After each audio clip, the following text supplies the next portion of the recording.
السلام عليكم ورحمة الله وبركاته. عرفة واش قسيا هذي غلي إن شاء الله ذي السبت، فهل يجوز هذي زوميون عرفة ذي السبت إيمانيس كان؟ ورد عن النبي صلى الله عليه وسلم حديث أنه قال: لا تصوموا يوم السبت إلا فيما افترض عليكم. يعني إن يكون تزوموا ثارة غسن السبت أنا قر ميلا الحاجة إلا ذا الفرض في اللون. الحديث يثمى ضعفه أكثر العلماء والمحدثين.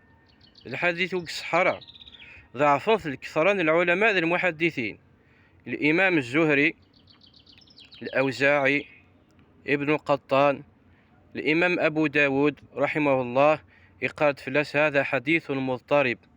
الإمام النسائي يقارد هذا حديث منسوخ. الإمام مالك رحمه الله يقارد هذا حديث كذب.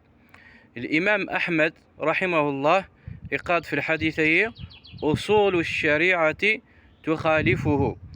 إذا عفيت كذلك شيخ الإسلام ابن تيمية وابن القيم الجوزية وابن حجر العسقلاني وغيرهم كثير من العلماء يضعفون الحديثية، لأنه يتخالف أصول الشريعة والأحاديث الواردة كتمثالتي البابية. فغدنا في النبي عليه الصلاة والسلام يقارد في صيام 6 من شوال: من صام رمضان ثم أتبعه 6 من شوال كان كصيام الدهر. فون راضي يزوم 6 أيام من شوال بعد رمضان، يعني ودي تغلى راك الصيام مني يوم زي سند السبت بلا غادي يغلي. وين راضي يزوم من 3 أيام من أيام البيض 13 14 15، يعني ودي تغلى راك 3 أيام مني يوم زي سند السبت بلا زمر غادي يغلي.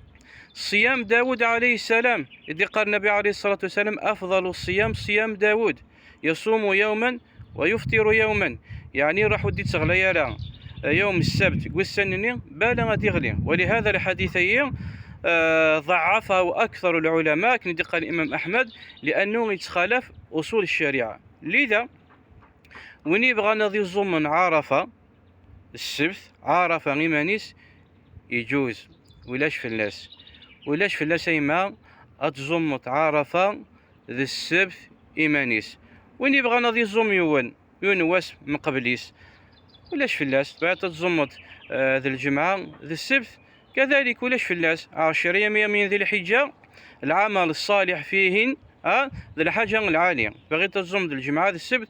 ولاش في الناس يوضم قران وريزمير راضي الزم يزم راضي الزم ذي السبت كان إيمانيس أيما الزم ذي السبت إيمانيس ولك أجر عظيم. إذ قال النبي عليه الصلاة والسلام: وإن راضي الزم من عرفة أسكفر بين الذنوب نس أسقسي عدان واسقسي دي سدون. أسأل الله عز وجل أن يوفقني وإياكم لصيامه. والسلام عليكم ورحمة الله وبركاته.